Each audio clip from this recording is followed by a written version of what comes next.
Hello everyone, welcome to CUET Adda 24/7। My name is Aman Mehta और आज फिर से हम एक और अकाउंटेंसी का वन शॉट लेकर आए हैं सीयूटी 2023 एग्जाम के लिए। तो पढ़ना शुरू करिए, साथ में क्या डिसोल्यूशन ऑफ पार्टनरशिप फर्म। तो अभी तक आपको बहुत सारे वन शॉट दे दिए गए हैं, तो आपने आई होप आपने देख लिए होंगे अब तक। और नहीं देखे तो भाई एक बार जाकर के जरूर देखिए वन शॉट सीरीज पूरा, एक के बाद एक के बाद एक आपको सारे वन शॉट्स मिल रहे हैं। तो तैयारी इतनी जब जोरदार होगी तो सिलेक्शन कैसे नहीं होगा। तो चलिए एक और कदम आगे बढ़ाते हैं। तो सबसे पहले हम देखते हैं डिसोल्यूशन का मतलब क्या होता है। तो डिसोल्यूशन ऑफ पार्टनरशिप, देखो यहाँ पे दो हैं, डिसोल्यूशन ऑफ पार्टनरशिप और डिसोल्यूशन ऑफ फर्म। तो इन दोनों का मतलब समझ लो।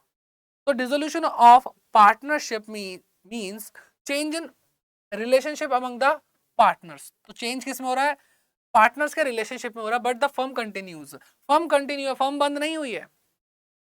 ठीक है।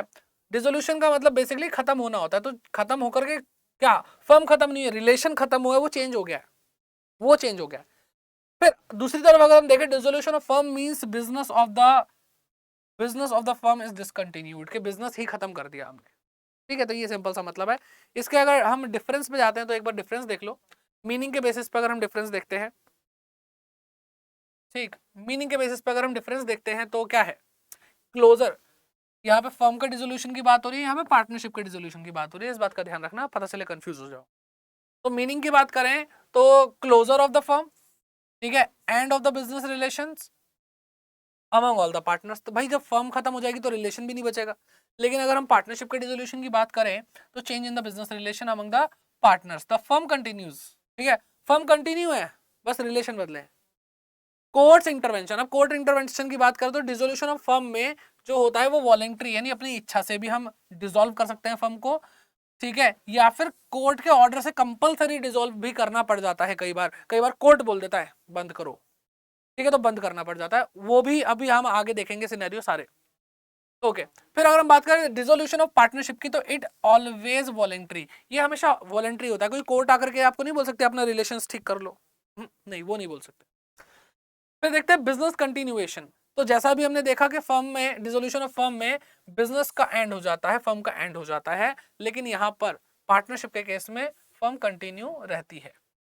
ठीक है, closure of books of account, अब बिजनेस ही बंद हो गया तो क्लोज तो करना ही पड़ेगा ना भाई। लेकिन यहाँ पर रिलेशन चेंज हुए हैं तो यहाँ पे हमें जरूरत नहीं है, बिजनेस तो है हमारा, तो यहाँ पे हमें क्लोज करने की जरूरत नहीं है बुक्स ऑफ अकाउंट को। फिर असेट और लाइबिलिटी की बात करते हैं, तो ये जब फर्म बंद होगी तो सब बेच दो, सब असेट बेच दो और उससे पैसा रियलाइज करो और लाइबिलिटी का पैसा सेटल कर दो, यानी चुका दो, और जो बैलेंस बच जाए वो पार्टनर्स में बांट दो। सिंपल। यहाँ पर क्या होता है, यहाँ पे बिजनेस चल रहा है तो हम यहाँ पे क्या कर सकते हैं, रीवैल्यू कर सकते हैं। क्या कर सकते हैं बेटा? रीवैल्यू कर सकते हैं असेट को, रीअसेस कर सकते हैं हम लाइबिलिटीज को। ठीक है, अगर कोई गेन होता है इस पे या लॉस होता है तो उसको हम ओल्ड प्रॉफिट शेयरिंग रेशियो में ऑल पार्टनर्स में, यानी ओल्ड पार्टनर्स में बांट देंगे। ठीक है, यहाँ पे भी सिंपल है। फिर इकोनॉमिक रिलेशन की बात करें तो भाई यहाँ पे रिलेशन खत्म हो जाते हैं, यहाँ पे चेंज होते हैं। एंड लास्ट इफेक्ट की बात कर रहे हैं। इफेक्ट में क्या लिखा है?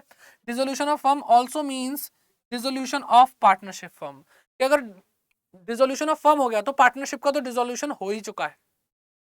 ठीक है, लेकिन अगर यहाँ पे हम पार्टनरशिप के डिसोल्यूशन की बात करते हैं तो मे और may not involve dissolution of the firm. Easy easy easy.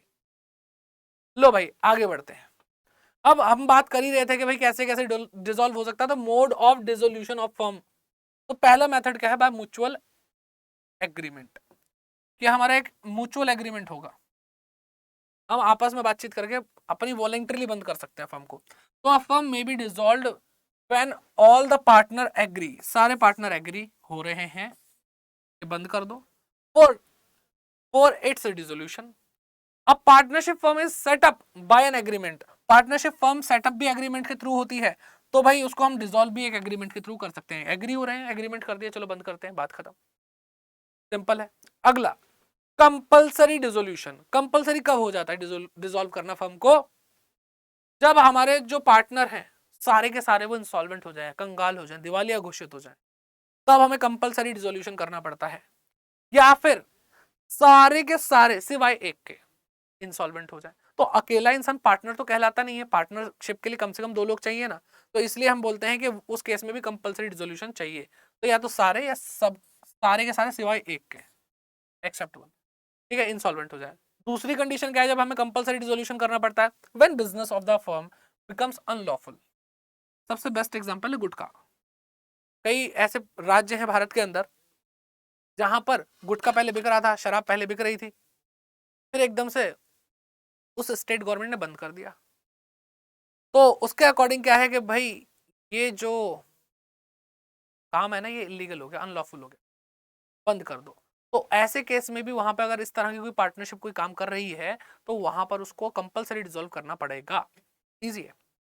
लो भाई, फिर तीसरा पॉइंट आता है बाय नोटिस। नोटिस के थ्रू भी हो सकता है in case partnership is at will. At will मैंने आपको बताया कि जब अपनी इच्छा से चला रहे हो, चलती रहे, कोई स्पेसिफिक पीरियड ऑफ टाइम नहीं है, कोई टेन्योर नहीं है जिस पे आप बोलो कि चलो अब इतना हो गया, 10 साल के लिए बोला था, 10 साल पूरे हो गए, बंद करो। एट विल है भाई, अपनी मर्जी से चलाते रहो जब तक चलाना है, कोई टाइम स्पेसिफाई नहीं है। The firm may be dissolved by any partner. तो कोई भी पार्टनर डिसॉल्व कर सकता है गिविंग नोटिस। कैसे कर सकता है? नोटिस देकर, in writing to all other partners. ठीक है, कौन सा सेक्शन बोलता है? सेक्शन 43 बोलता है, ठीक है, of his intention to dissolve the firm. समझ में आ रही है बात? ओके, फोर्थ पॉइंट पे चलते हैं। On happening of an event, कोई ऐसा काम, कोई ऐसा इवेंट हो जाए जिसकी वजह से हमें बंद करना पड़ सकता है अपने फर्म को, तो वो क्या है? On expiry of term, term यानी टेन्योर पीरियड, ठीक है, जो हमने फिक्स्ड पीरियड कर रखा है, ठीक है। सर इससे बड़े लिखते ही नहीं, समझ में नहीं आया, टेन्योर लिखा बेटा। तो एक फिक्स टेन्योर के हमने भाई पार्टनरशिप एग्रीमेंट करा था, जब हमने पार्टनरशिप शुरू करी थी हमने बोला 10 साल तक बिजनेस करेंगे। 10 साल क्या है बेटा? एक फिक्स टर्म है। तो वो टर्म एक्सपायर हो जाएगा तो हम क्या करेंगे? डिसॉल्व करेंगे। ठीक है, सिंपल। फिर ऑन कंप्लीशन ऑफ वेंचर, कोई काम सोचा था कि इस काम के लिए हम बिजनेस करेंगे, हमने मान लो पार्टनरशिप करी, पार्टनरशिप करी भाई हम दिवाली पे पटाखे बेचेंगे, हमने दिवाली पे पटाखे बेचे, काम खत्म। वेंचर यानी काम, टास्क।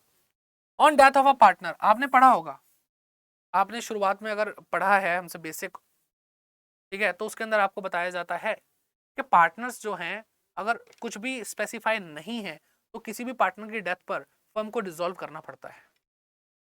फिर आता है on adjudication of a partner as insolvent, अगर कोई पार्टनर इंसॉल्वेंट हो जाए तो बात रिपीट हो गई, चलो हटाओ इसे। अगला, ये मेरा फेवरेट है, पांचवा, फिफ्थ मोड, वो है डिसोल्यूशन बाय कोर्ट। जब कोर्ट ऑर्डर देती है, तो कोर्ट कब कब ऑर्डर देती है? 1 2 3 4 5 6, 6 पॉइंट। तो पहला, a partner become a person of unsound mind, कोई हो जाए पागल, कोई पार्टनर अनसाउंड माइंड का हो जाए, कोर्ट ऑर्डर दे देगी बंद कर दो, ठीक है, बंद कर दो।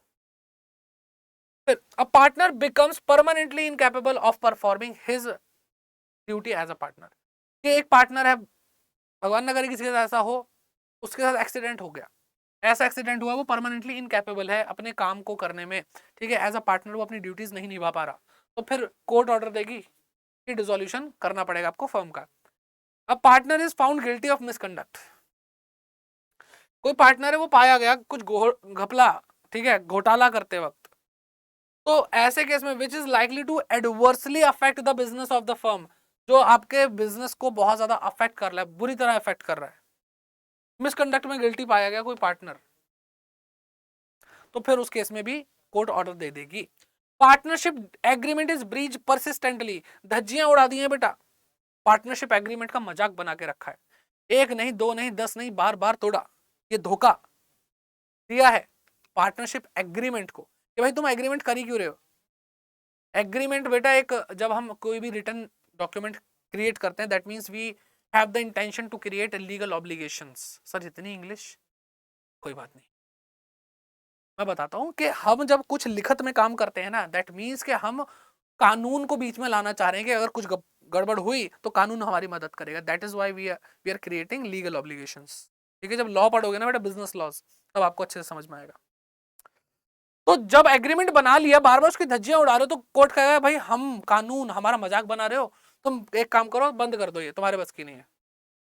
Court find dissolution of the firm justified, court को लगता है कि इनका डिसोल्यूशन ऑफ फर्म होना चाहिए, सही है, समाज के लिए कर दो, जस्टिफाइड है। और ये किस वे में बोला गया बेटा? पब्लिक इंटरेस्ट के वे में बोला गया कि अगर आपका बिजनेस सब कुछ सही कर रहा, कोई गलती नहीं है, लेकिन स्टिल वो पब्लिक इंटरेस्ट के अगेंस्ट है किसी भी वे में, तो उसको बंद करवा सकती है कोर्ट ऑर्डर दे करके। And last, when the business of the firm cannot be carried on except at a loss। कि एक बिजनेस चलाए जा रहे हैं, लॉस पे चले जा रहा है, कब तक तुम पैसा जलाओगे और जीडीपी का मतलब बेइज्जती करवा रहे हो तुम बिजनेस करके भी। तो ऐसे केस में क्या होता है बेटा, ऐसे केस में कोर्ट ऑर्डर दे देती है कि अगर आप लॉस के सिवाय अपना बिजनेस चला ही नहीं सकते तो इससे बढ़िया बंद करो।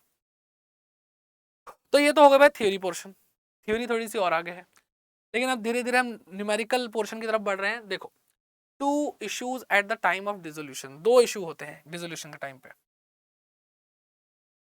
पहला है सेटलमेंट ऑफ अकाउंट, के अकाउंट्स को कैसे सेटल किया जाए।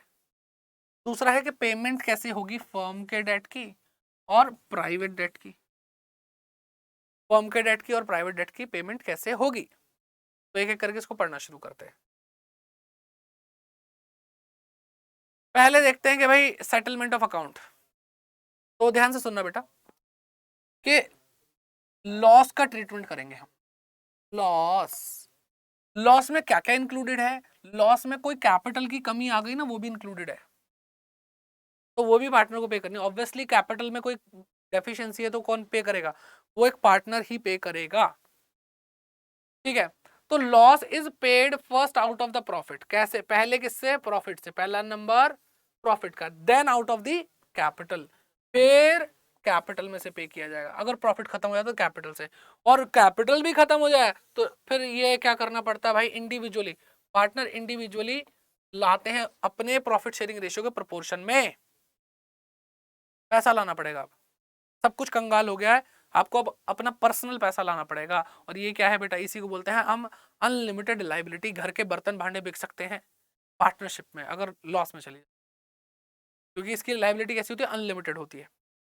फिर बात करते हैं आगे एप्लीकेशन ऑफ असेट। एप्लीकेशन का मतलब पता है क्या, कि असेट को बेच करके जो पैसा आएगा वो कहाँ जाएगा, कैसे हम यूज करने वाले हैं। तो एप्लीकेशन का मतलब होता है यूज।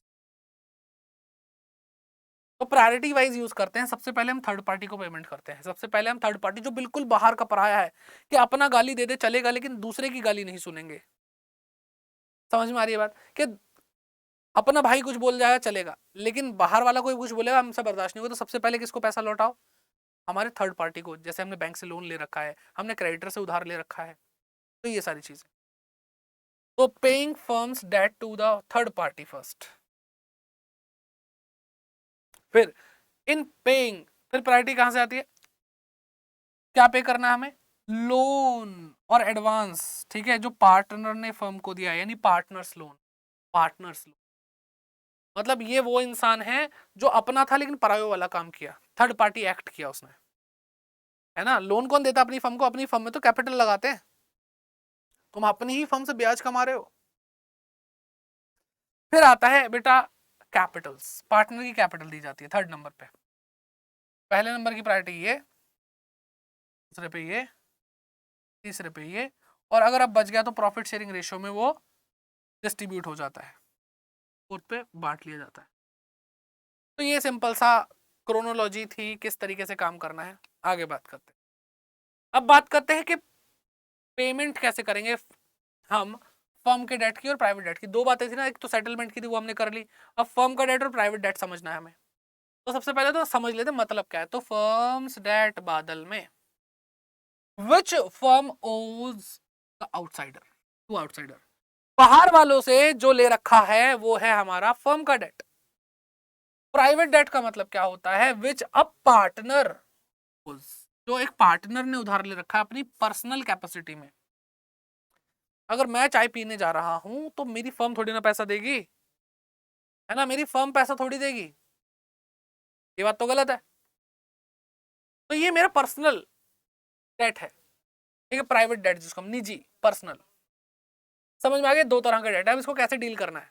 तो कुछ प्रोविजन अप्लाई होते हैं, जैसे फर्म की जो प्रॉपर्टी है, जो फर्म की प्रॉपर्टी, बिल्डिंग है, मशीनरी है, असेट्स हैं जो भी, वो फर्स्ट अप्लाई, पहले किस पे अप्लाई होंगी बेटा, फर्म का उधार चुकाने के लिए, कि फर्म की प्रॉपर्टी बेचो क्योंकि बिजनेस हो चुका है बंद, और उसको बेटा सबसे पहले कहां अप्लाई कर दो बेटा, फर्म के उधार चुकाने में। अगर पैसा बच जाए यानी there is there a surplus, तो हम क्या करेंगे, हम उसको प्राइवेट डेट की पेमेंट के लिए लगा देंगे कि लो भाई, ठीक है, ले जाओ, लेकिन कितना, जितना प्रॉफिट शेयरिंग रेशियो अलाउ करता है।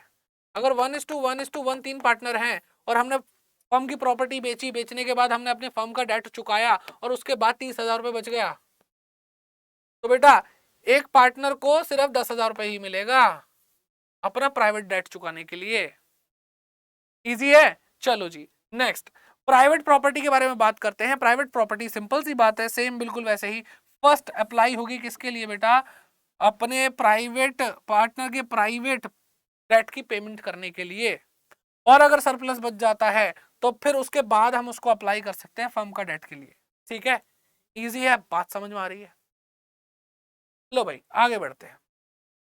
अब अकाउंटिंग ट्रीटमेंट की तरफ फाइनली हम आ ही चुके हैं कि हमें क्या करना होता है बेटा। 4 अकाउंट बनते हैं, realisation account, partners loan account, partners capital account और बैंक अकाउंट। सर 4 क्यों बनते हैं बेटा? यहां से थर्ड पार्टी जाता है, थर्ड पार्टी को पैसा जाता है।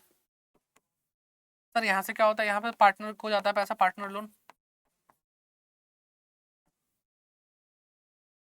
और यहाँ से कैपिटल पे हो जाती है, और जो बच जाता है वो बैंक में, बैंक से बढ़ जाता है ना।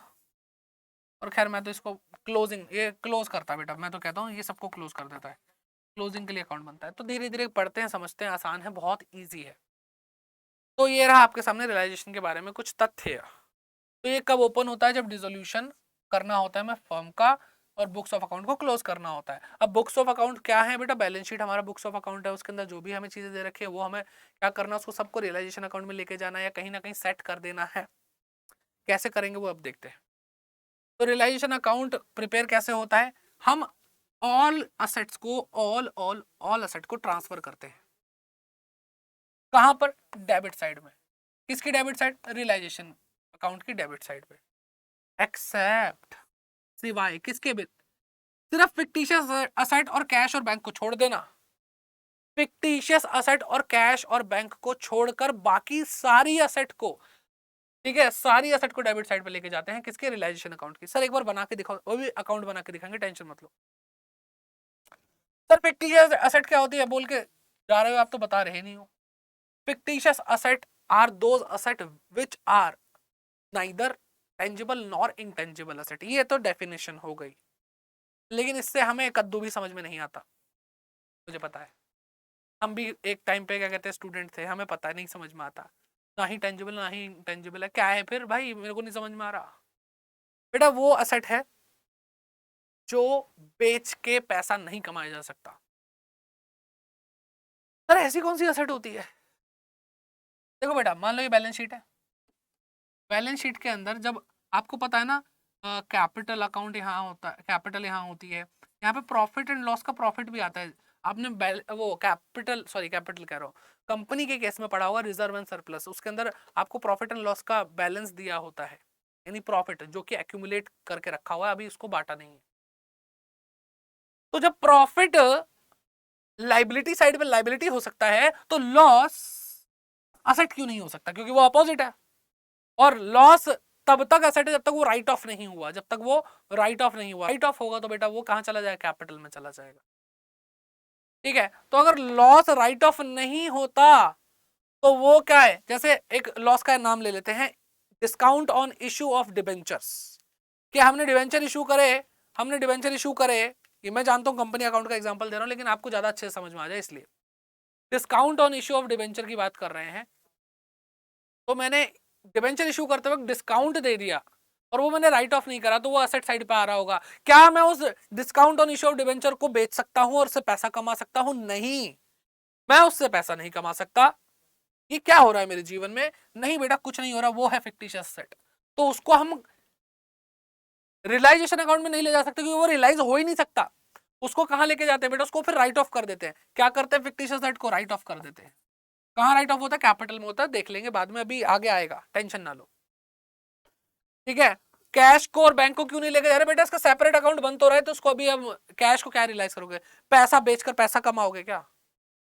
तो ये लो 10 रुपए, मुझे 10 रुपए का नोट कितने में खरीदोगे? अरे भाई कैश को थोड़ी ना रियलाइज करते हैं। आगे आ जाओ। पहला पॉइंट हो गया, सारी एसेट को ट्रांसफर करेंगे सिवाय 2 चीजों के। दूसरा, ट्रांसफरिंग ऑल लाइबिलिटीज, हम सारी लाइबिलिटी को भी ट्रांसफर करेंगे एक्सेप्ट किसके सिवा? पार्टनर के लोन के सिवा। क्योंकि हम रियलाइजेशन में सिर्फ थर्ड पार्टी को लेकर के जा रहे हैं ताकि हम असेट को बेच करके पहले थर्ड पार्टी को पैसा दे दे। और अगर हमने पार्टनर के लोन को भी ले गए तो हमने उसको इक्वल दर्जा दे दिया, सेम स्टेटस दे दिया, तो थर्ड पार्टी वाले बोलेंगे ये हमारी लाइन में क्या कर रहा है, यहाँ पे तो सिर्फ हमें पैसा मिलना चाहिए, हम बाहर वाले हैं, ये तो तुम्हारा अपना है, तुम इसको ज्यादा क्या कहते भाव दे रहे हो, ये तो हमारे साथ अन्याय हो रहा है। समझ में आ रही है बात? तो इसलिए हम पार्टनर्स लोन के लिए अलग अकाउंट बनाते हैं, वो अपने ही अकाउंट में जिंदा रहता है, रियलाइजेशन अकाउंट में नहीं लेके जाते। फिर आता है पार्टनर्स कैपिटल अकाउंट। अब लायबिलिटी साइड में पार्टनर कैपिटल भी तो आता है, बैलेंस शीट की लायबिलिटी साइड में पार्टनर कैपिटल अकाउंट भी तो आते हैं। तो बेटा वो तो पार्टनर के लोन के बाद ही पे होगा, तो ये तो बहुत बाद में पे होगा, तो सिर्फ और सिर्फ रियलाइजेशन में थर्ड पार्टी की लायबिलिटीज आती है। ठीक है, ओके जी, ये बात आपको समझ में आ गई। फिर आता है amount realised on sale of asset is transferred to the account. अब अच्छा पहले ये बताओ तो लायबिलिटी कहाँ जाती है? लायबिलिटी बेटा क्रेडिट साइड जाती है। अगर असेट को ट्रांसफर करके आप डेबिट साइड ले जाएंगे तो लायबिलिटी को कहाँ लेके जाएंगे? Credit side. क्यों लेके जाएंगे वो भी मैं आपको बता दूंगा इस सेशन में, बने रहिए एंड तक। अमाउंट रियलाइज्ड ऑन सेल, जब हमें सेल करके पैसा मिल जाता है असेट को सेल करके तो बेटा क्रेडिट होता है वो। लायबिलिटी को जब हम पे कर देते हैं, जब लायबिलिटी पे होती है तो वो डेबिट साइड में आता है रियलाइजेशन के। और अगर हम कुछ एक्सपेंस इनकर करते हैं, ठीक है, रियलाइजेशन डिसोल्यूशन के रिलेटेड, तो वो क्या होता है बेटा? डेबिट साइड पे जाता है। ये बात अभी 3 नीचे की याद रखो, आगे समझ में और अच्छे से आएंगी। अब जर्नल एंट्री देखोगे तो मजा आएगा, समझ में भी आएगा। अकाउंटिंग एंट्रीज है closing of the asset and liability. Closing का मतलब पता है क्या? बैलेंस शीट से निकाल दो, बुक्स खत्म, बंद, और वो कहां चली गई? रियलाइजेशन में, तो इसको बोलते हैं closing of asset and liabilities. तो बेटा अब आपको पता चलेगा कि रियलाइजेशन अकाउंट के अंदर डेबिट साइड पर सारी एसेट ट्रांसफर क्यों करी। क्योंकि बेटा देखो, असेट को मैं बैलेंस शीट से निकालूंगा, दैट मींस मैं बिजनेस से निकाल के खत्म कर रहा हूं, यानी बिजनेस से कोई चीज असेट जा रही है तो वो माइनस हो जाएगी, कम हो जाएगी। असेट कम होती है तो मैं क्रेडिट करता हूं, असेट कम होती है तो मैं क्या करता हूं बेटा? क्रेडिट करता हूं। ठीक है, तो असेट को मैंने क्या कर दिया बेटा? क्रेडिट कर दिया, और रियलाइजेशन को मैंने क्या कर दिया? डेबिट कर दिया। आ रही है बात समझ में? जब हम असेट को ट्रांसफर कर दिया, अब देखो आप कह रहे हो सर आप तो डेबिट बोल रहे थे, आप तो डेबिट बोल रहे थे, रियलाइजेशन के डेबिट में जाएगा, ये तो देखो असेट क्रेडिट हो रही है। बेटा मैंने कुछ गलत नहीं बोला, ये देखो ये है रियलाइजेशन अकाउंट, रियलाइजेशन अकाउंट के डेबिट साइड पे अगर असेट लिखी गई है, ये है रियलाइजेशन, तो बेटा रियलाइजेशन अकाउंट के डेबिट साइड में जाने का मतलब पता है क्या? कि रियलाइजेशन डेबिट हो रहा है असेट की वजह से, रियलाइजेशन डेबिट हो रहा है असेट की वजह से, यही तो बात है। ये बेटा 11th क्लास की लेजर पोस्टिंग की नॉलेज है। अगर आपको इस चीज में, इस एंट्री में कंफ्यूजन है, इसका मतलब आपके लेजर पोस्टिंग 11th क्लास ठीक नहीं है, उसके बेसिक को ठीक करो। ठीक है, फिर हमें साथ साथ ये बताया जाता है कि अगर कोई असेट आप ट्रांसफर कर रहे हैं तो उससे रिलेटेड अगर आपका कोई प्रोविजन या रिजर्व है, जैसे इन्वेस्टमेंट फ्लक्चुएशन रिजर्व, ये एक रिजर्व है जो कि इन्वेस्टमेंट से रिलेटेड है। Provision for doubtful debt, debt मतलब डेटर, डेटर से रिलेटेड है, तो उसको भी ट्रांसफर कर दोगे। अब ये तो लाइबिलिटी है, लाइबिलिटी अगर ट्रांसफर होगी तो डेबिट कर देंगे, ठीक है, और डेबिट कर देंगे और रियलाइजेशन अकाउंट क्रेडिट हो जाएगा। समझ में आ रही है बात? फिर बात करते हैं फिक्टिशियस एसेट की, जो कि मैंने कहा था रियलाइजेशन में नहीं जाएगी, और रियलाइजेशन में नहीं जाएगी तो मैंने कहा था ये कहाँ जाएगी बेटा? पार्टनर के कैपिटल अकाउंट में जाएगी। ये क्या हो रही है? ये राइट ऑफ हो रही है। राइट ऑफ का मतलब इसको खत्म कर रहे हैं, इसको क्या कर रहे हैं बेटा? खत्म कर रहे हैं। फिर आ जाते हैं आगे, लाइबिलिटी को भी ट्रांसफर कर लेते हैं। लाइबिलिटी खत्म होगी, बिजनेस से निकल रही है तो कम हो रही है, लाइबिलिटी कम होती है तो डेबिट करते हैं, चाहे वो सन्ड्री क्रेडिटर हो, बिल पेबल हो, बैंक का लोन हो जो कि एक थर्ड पार्टी है, सब रियलाइजेशन अकाउंट में ट्रांसफर हो गया। ठीक है, तो रियलाइजेशन क्रेडिट हो रहा है, क्रेडिट हो रहा है, यहाँ पे क्या आ रही है? लाइबिलिटी आ रही है। आ रही है बात समझ में बेटा? कमेंट बॉक्स आपका है, कमेंट करके पूछ सकते हो, मैं सारे कमेंट को देखूंगा और आपकी प्रॉब्लम का सॉल्यूशन भी लाने की कोशिश। ठीक है, चलिए जी नेक्स्ट आगे बढ़ते हैं। फिर आता है accounting entries for realisation asset. अब देखो हमने ट्रांसफर तो कर दिया, लेकिन जब असेट बिकेगी तो पैसा आएगा, पैसा आएगा तो उसकी रिकॉर्डिंग कैसे करेंगे? तो बेटा ध्यान से देखो, when the asset are sold for cash, जब मैंने असेट बेची और मुझे कैश मिला, कैश अकाउंट अभी जिंदा है, तो बेटा मैं वो कैश बढ़ेगा बढ़ेगा तो मैं क्या करूंगा? डेबिट कर दूंगा। अब बेटा सारी की सारी असेट और लाइबिलिटी कहां पे, रियलाइजेशन अकाउंट में है। बात यहां पर रुक करके ध्यान से एक बात सुनेंगे कि सारी की सारी असेट और लाइबिलिटी कहां पे जा चुकी है, सब रियलाइजेशन अकाउंट में जा चुकी है। तो अब असेट को डेबिट करना है तो असेट नहीं रियलाइजेशन डेबिट होगा, असेट को क्रेडिट करना तो असेट क्रेडिट नहीं होगी, असेट अकाउंट क्रेडिट नहीं होगा, रियलाइजेशन अकाउंट क्रेडिट होगा। Same with liabilities, liability debit नहीं होगी, रियलाइजेशन डेबिट होगा। लाइबिलिटी क्रेडिट नहीं होगी, रियलाइजेशन क्रेडिट होगा। तो देखो ये असेट के बदले आया है, यहाँ पे असेट अकाउंट होना चाहिए, लेकिन अब हम क्या लिखेंगे, अब हम लिखेंगे रियलाइजेशन अकाउंट। ठीक है, तो पैसा आया कहां जाएगा, realisation account. When an asset is taken by the partner, कोई पार्टनर कहता है एसेट क्या बेच रहे हो, मुझे ही दे दो, मुझे चाहिए थी ये एसेट। तो हमने कहा भाई तेरे को तो पैसा भी देना था, असेट बेच रहे हैं, चल असेट ले जा। असेट कम होती है तो क्या करते हैं, क्रेडिट करते हैं। तो अभी तो हम रियलाइजेशन अकाउंट का नाम ही यूज कर पाएंगे, है ना। और अब अगर हमारा पार्टनर लेकर जा रहा है वो असेट, तो उसकी कैपिटल कम हो जाएगी। ठीक है, तो कंसर्न पार्टनर कैपिटल अकाउंट, जो भी पार्टनर पैसा जो भी हमारी असेट लेकर जा रहा है। When the asset are given to any of the creditor, एक असेट एक क्रेडिटर को दे रहे हैं, यानी एक असेट एक लाइबिलिटी लेकर जा रही है। लाइबिलिटी कह रही है मुझे पैसा नहीं चाहिए, मुझे बस अपनी एक असेट दे दो। तो इसमें क्या होगा बेटा, ध्यान से देखो, no entry. Sir no entry क्यों होगी, कोई भी एंट्री पास क्यों नहीं होगी। बेटा देखो, असेट गई और लाइबिलिटी भी खत्म हो गई। लाइबिलिटी खत्म होती है, डेबिट करते हैं, तो लाइबिलिटी की जगह मैं क्या लिखूंगा, रियलाइजेशन अकाउंट। मैंने बताया था ना, रियलाइजेशन अकाउंट। डेबिट ये क्या है बेटा, लाइबिलिटी है। और असेट कम हो गई, असेट कम होती है तो क्रेडिट करते हैं, क्या क्रेडिट करूं, रियलाइजेशन अकाउंट। अब realisation debit, realisation credit, cut करो, कुछ भी नहीं आना, कुछ भी नहीं आना भाई, सिर्फ नो एंट्री पास करो, बस नो एंट्री। क्योंकि रियलाइजेशन ही डेबिट, रियलाइजेशन ही credit with the same amount, तो क्या जरूरत है एंट्री करने की, बात खत्म ना वहीं पे।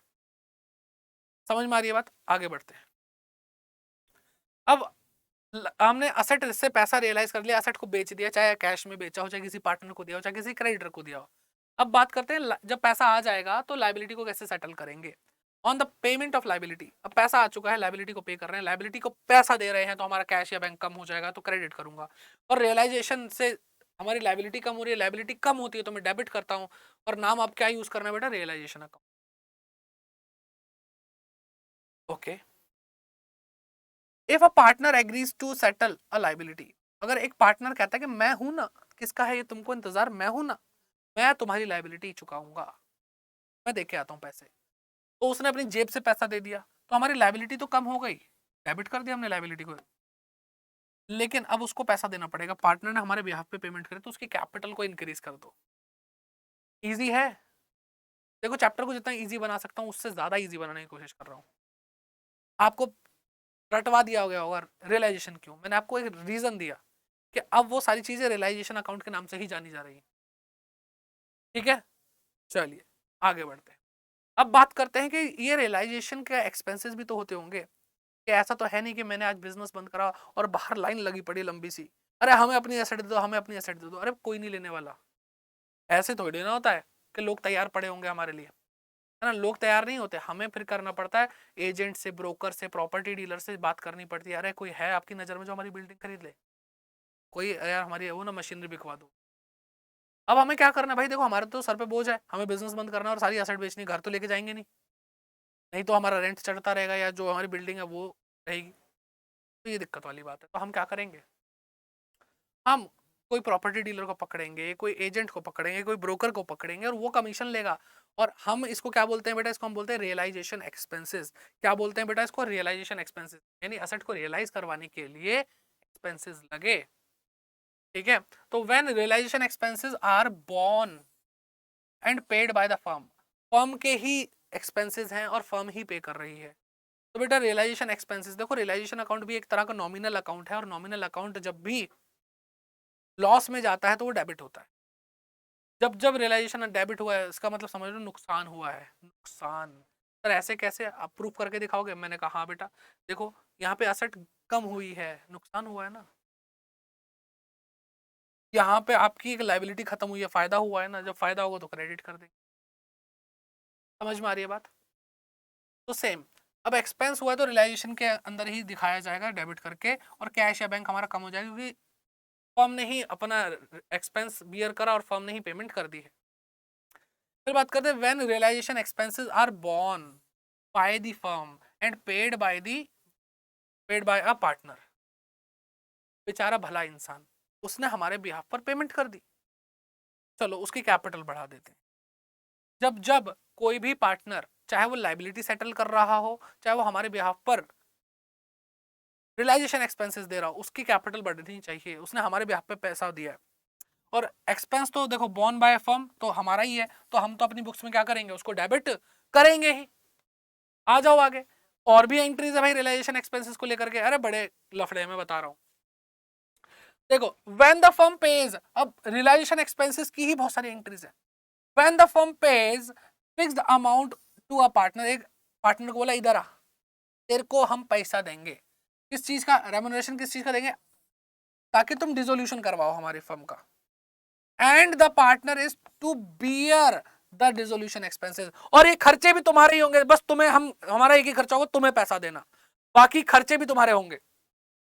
तो हमारा खर्चा क्या, हमारा खर्चा रेम्युनरेशन। रेम्युनरेशन किसके लिए, रियलाइजेशन एक्सपेंसेस के लिए, तो हमने डेबिट कर दिया, और हम पैसा किसको दे रहे हैं, हम दे रहे हैं पार्टनर के कैपिटल को। अब पार्टनर को बोला तेरे को 10,000 रुपए देंगे, डिसोल्यूशन करवा, तो उसने कहा मैं कराता हूं। अब उसका चाहे 1 लाख रुपए खर्चा हो, चाहे 1 रुपए खर्चा हो, फर्म को मतलब नहीं है, फर्म कितना देगी, सिर्फ 10,000 रुपए। ठीक है, बात समझ में आ रही है, आगे बढ़ते हैं। If expenses are paid by the firm, expenses pay किसने करे, फर्म ने पे करे, on behalf of the partner. Behalf of the partner का मतलब पता है क्या, कि पार्टनर ने ऐसे बोला, तेरा भाई जिंदा है, फर्म को बोला कि भाई मैं पेमेंट करूंगा, मेरा एक्सपेंस है, तुम्हारा एक्सपेंस है, तुम टेंशन मत लो। और इतना लंबी लंबी हाँक के बोल के गया भाई, वो फेंक के गया, और उस दिन आए नहीं जिस दिन पेमेंट करनी थी। कलयुग भाई, कलयुग। तो पेमेंट किसको करनी पड़ी, हमारी फर्म को पेमेंट करनी पड़ी, तो इसलिए कैश या बैंक अकाउंट कम हो गया। और भाई गुस्सा तो आएगा ही कि इसके पैसे हम दे रहे हैं, चलो इसकी कैपिटल उड़ा डालो। आ रही है बात समझ में, आगे बढ़ते हैं। टेंशन ना लो, बहुत केसेस हैं इसके, और बेटा यहीं पे आके आप अटक सकते हो। इसलिए चाहे आप 12th का बच्चा पढ़ रहा हो मुझसे अभी इस टाइम सीयूटी के लिए, चाहे आप सीयूटी की प्रिपरेशन कर रहे हो, ये आपके लिए बहुत ज्यादा क्लैरिटी देने वाली चीजें हैं। When the firm pays amount to a partner as his remuneration, एक फर्म ने क्या करा, एक पार्टनर को रेम्युनरेशन दी फॉर डिसोल्यूशन, के तुम डिसोल्यूशन करवाओ of the firm, but dissolution expenses are borne by the firm. Firm कह रही है देखो मेरा ही एक्सपेंस है, तुम टेंशन मत लो, कितना होगा मुझे बता देना, वो एक्सपेंसेस मैं पे करूंगा, मतलब करूंगी, फर्म लड़की होती है लड़का तो व्हाटएवर, फर्म कह रही है वो एक्सपेंसेस मैं पे करूंगी, लेकिन तुम्हें रेम्युनरेशन भी मिलेगी, तुम हमारे साथ भागा दौड़ी कर रहे हो।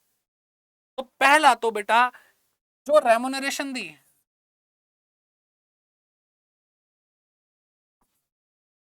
एक तो वो एक्सपेंस है हमारा, डेबिट कर दिया हमने, और पार्टनर की कैपिटल बढ़ा डाली, क्योंकि पार्टनर को पेमेंट करेंगे तो उसकी कैपिटल भी तो पे करेंगे। और दूसरा जो एक्चुअल एक्सपेंस हुआ, रियलाइजेशन एक्सपेंस, वो हमने पे करा, तो कैश या बैंक हमारा कम हुआ होगा। तो ये दो एंट्री होंगी। Last case, when realisation expenses are to be borne by one partner, एक पार्टनर, मान लो उसका नाम एक्स था, और पे करे दूसरे पार्टनर ने, भाई क्या होगा, जिस पार्टनर ने पे करे उसको पैसा उसका वापस कर दो, भाई ये तो गलत बात है, और जिसका एक्सपेंस था उसकी कैपिटल माइनस कर दो। तो ये कुछ एंट्रीज हैं, कुछ नहीं है, बहुत कुछ है। ठीक है, अब रियलाइजेशन एक्सपेंस की शक्ल ही, रियलाइजेशन अकाउंट की शक्ल ही देख लो।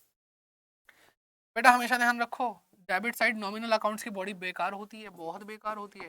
डेबिट साइड, क्रेडिट साइड, सारी बेकार बेकार बातें डेबिट साइड पे, सारी अच्छी अच्छी बातें क्रेडिट साइड पे।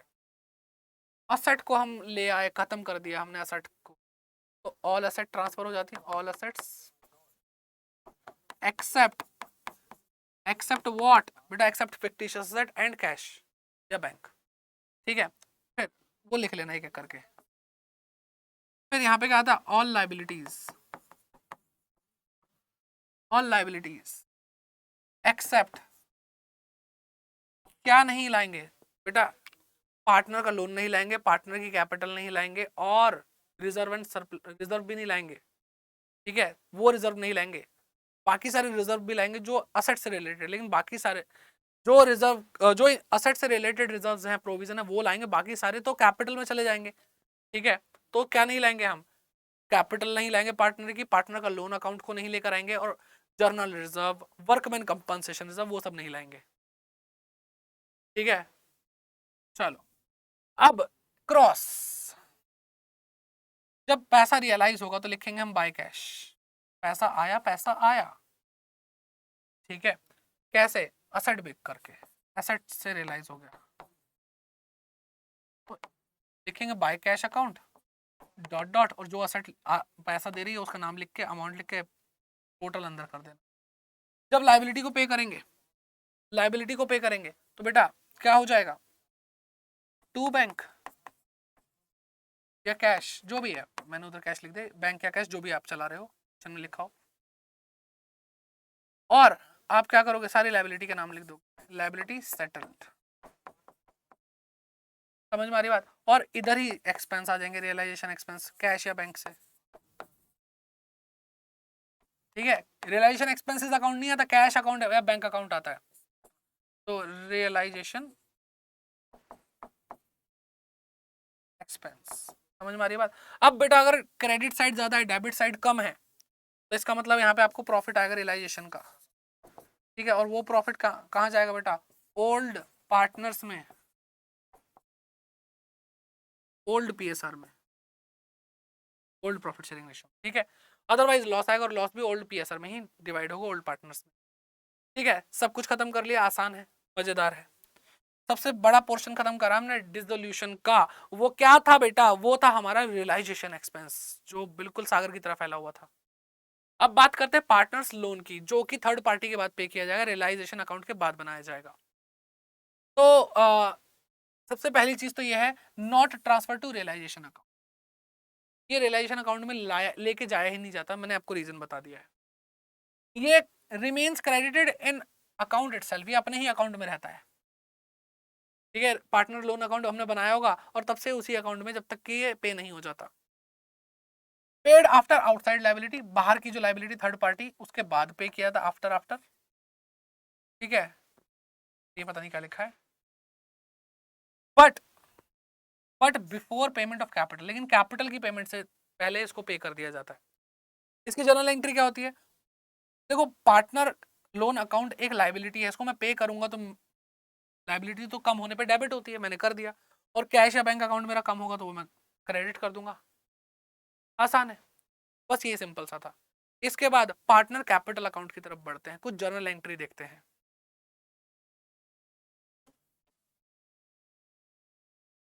ठीक है। कुछ जर्नल एंट्री देख, पार्टनर कैपिटल अकाउंट, ठीक है। अब सबसे पहली चीज तो क्या, जो भी करंट अकाउंट है, देखो करंट अकाउंट जो होते हैं वो टेम्परेरी बेसिस के होते हैं, ठीक है। तो जब बंद कर रहे हैं तो सारे अकाउंट एक साथ ही डाल दो ना, तो करंट अकाउंट का बैलेंस वापस से हम किस में डाल देंगे बेटा, कैपिटल अकाउंट में, अगर ये पॉजिटिव बैलेंस है तो। और अगर नेगेटिव बैलेंस यानी डेबिट बैलेंस है तो बेटा ये, सॉरी उल्टा बोल दिया मैंने, अगर ये नेगेटिव बैलेंस है, यहाँ पे नेगेटिव बैलेंस, डेबिट बैलेंस, तो वो पार्टनर की कैपिटल अकाउंट को कम कर देगा, और अगर पॉजिटिव बैलेंस है तो वो पार्टनर की कैपिटल अकाउंट को बढ़ा देगा, दोनों में ही हमने करंट अकाउंट को ट्रांसफर कर दिया है। अब मैंने आपको बताया था कोई एक्यूमुलेटेड प्रॉफिट है, लॉस है, रिजर्व है, वो सारी चीजें पार्टनर की कैपिटल अकाउंट में ओल्ड पीएसआर में चली जाएंगी, ठीक है। और अगर कोई भी लॉस आया वो चला जाएगा, कोई डेफर्ड रेवेन्यू एक्सपेंडिचर यानी हमारा फिक्टिशियस असेट है जो भी कह लो आप, वो भी बेटा ओल्ड पीएसआर में चला जाएगा, ठीक है। ओल्ड पीएसआर में, ओल्ड पीएसआर में पार्टनर की कैपिटल में ट्रांसफर हो जाएगा। फिर आता है रियलाइजेशन की बात करते हैं, कि अगर रियलाइजेशन का प्रॉफिट हुआ है बेटा, तो प्रॉफिट क्या बेटा, कैपिटल अकाउंट को बढ़ाएगा ना, तो कैपिटल अकाउंट क्रेडिट हो जाएगी, पार्टनर की कैपिटल अकाउंट, और ये प्रॉफिट कैसे जाएगा बेटा, ओल्ड पीएसआर में ट्रांसफर हो जाएगा। फिर अगर रियलाइजेशन का लॉस आया तो कैपिटल को कम करेगा, कैपिटल को कम करना मतलब डेबिट करना होता है, और अगर डेबिट करा तो वो भी ओल्ड प्रॉफिट शेयरिंग रेशियो में हो जाएगा, बस बात खत्म। पार्टनर को अगर हम बात कर रहे हैं, पार्टनर का पैसा अब कम पड़ जाता है, यानी कैपिटल में डेफिशिएंसी आती है, तो उसको और पैसा लाना पड़ेगा, और बैंक बैलेंस हमारा कैश क्या होगा, बढ़ेगा, और कैपिटल क्रेडिट हो जाएगी। और अगर पार्टनर का पैसा बहुत अपने मतलब हमारी फर्म के पास पड़ा है, अब फर्म को पे करना है तो फर्म पे करेगी तो कैश बैंक कम होगा और कैपिटल का सेटलमेंट हो जाएगा। तो ये सिंपल सी जर्नल एंट्रीज थी, कुछ भी इसमें मुश्किल नहीं था। और अब ट्रीटमेंट ऑफ गुडविल के बारे में भी बात कर लेते हैं। गुडविल की बात करते हैं on transfer to realisation account. देखो यहाँ पे गुडविल भी दो तरीके की है, ठीक है, गुडविल दो तरीके की है। एक है goodwill appear in the balance sheet. Balance sheet में कौन सी गुडविल आती है बेटा? बैलेंस शीट में परचेज्ड गुडविल आती है। क्या आती है बेटा? Purchased goodwill. जो हमने पैसा दिया वही तो बैलेंस शीट में दिखाई देगा।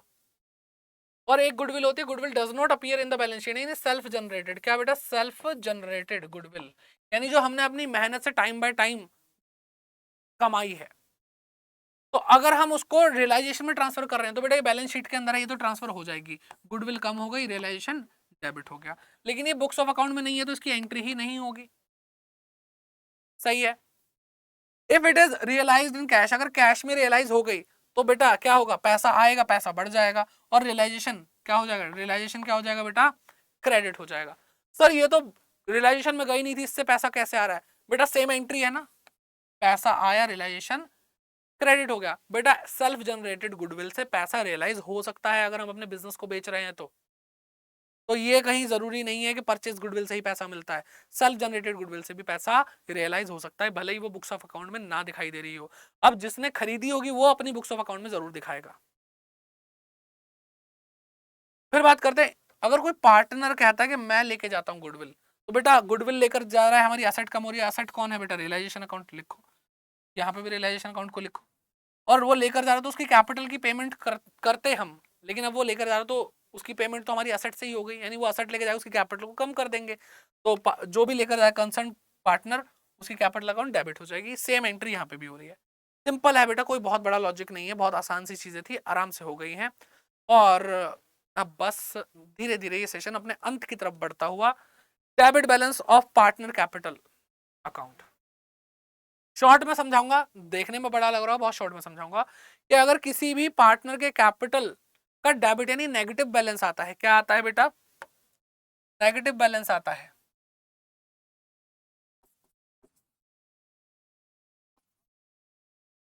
नेगेटिव बैलेंस आता है तो बेटा दो बातें, मतलब दो चीजें देखो, दो केस होंगे। या तो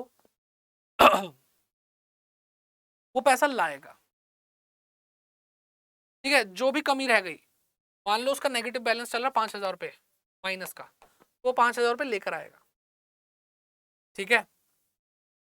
अगर उसका लोन अकाउंट नहीं है, अगर उसने उसने अगर फर्म को लोन नहीं दे रखा, अगर मैं पार्टनर हूं और मैंने फर्म को लोन दे रखा है और मेरा नेगेटिव बैलेंस आ जाता है, मेरा नेगेटिव बैलेंस आ गया, तो फर्म मुझे कुछ बोलेगी क्या? फर्म बोलेगी भाई साहब आपका पहले ही हमें पैसा देना है, हम ना आपके वो जो डेफिशिएंसी आ रही है वो लोन से काट ले। मैंने कहा काट लो भाई, समझ रहे हो? तो हमें लोन अगर हमारे पास नहीं है तब तो पैसा लाना पड़ेगा ना।